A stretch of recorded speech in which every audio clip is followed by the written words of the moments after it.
you up underneath. Hello and welcome to the Daily Scripture Podcast. My name is Jerome Lavelle, and I hope that you're having a marvelous day today. Today we will be looking at Matthew chapter 12, verses 1 through 8. Let go of your hand. Jesus was going through a field of grain on the Sabbath. His disciples were hungry and began to pick the heads of grain and eat them. When the Pharisees saw this, they said to him, "See, your disciples are doing what is unlawful to do on the Sabbath." He said to them, "Have you not read what David did when he and his companions were hungry? How he went into the house of God and ate the bread of offering, which neither he nor his companions, but only the priests, could lawfully eat? Or have you not read in the law that on the Sabbath the priests serving in the temple violate the Sabbath and are innocent? I say to you, something greater than the temple is here.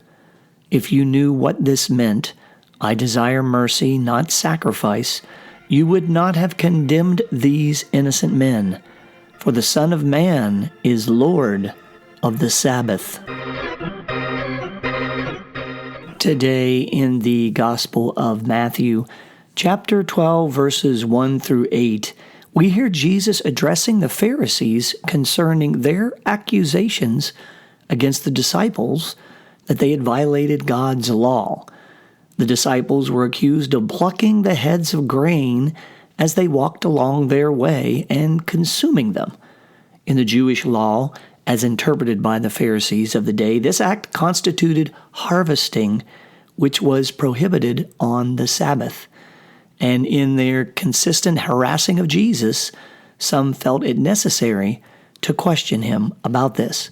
Of course, Jesus responded in a very Jesus-like manner, bringing together a broad perspective of what Scripture says concerning this issue, together with kind, caring, and compassionate pastoral sensitivities.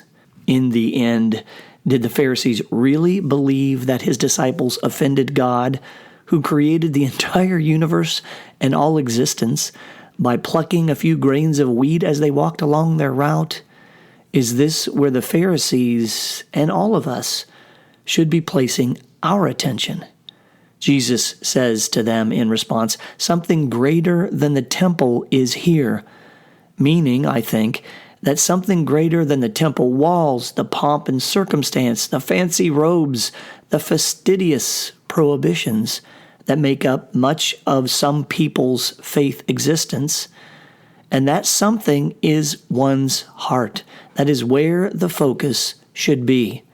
He says that God instructs them, "I desire mercy, not sacrifice," referencing Isaiah chapter 1, where God speaks very sternly about a focus on sacrifices and rituals to the exclusion of being a good and decent person. So here I believe Jesus is referencing that sentiment, that it is the affairs of the heart, love, kindness, fortitude, purity, forgiveness, and the like, that he desires not all of this business about what to eat and when and how. And that has me yet again contemplating where I spend my time and my thoughts and my energy and my priority. Is it on my faith, my relationship with God? Is it on self-improvement, serving others, being a witness, returning God's blessings, building up others, and the like?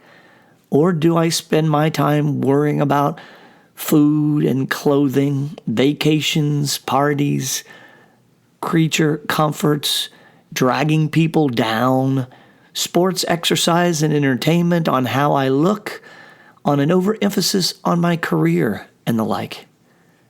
Jesus answered the Pharisees' accusation against his disciples with a measured and rich response. He challenged them to focus on what is really important, not on what they had created as being important. In Matthew 6:21, we hear Jesus saying the following, "For where your treasure is, there your heart will be also. Today, he reminds us all of this important message. Thank you for joining the Daily Scripture Podcast. My name is Jerome Lavelle. And remember, our word of the day is, I desire mercy, not sacrifice.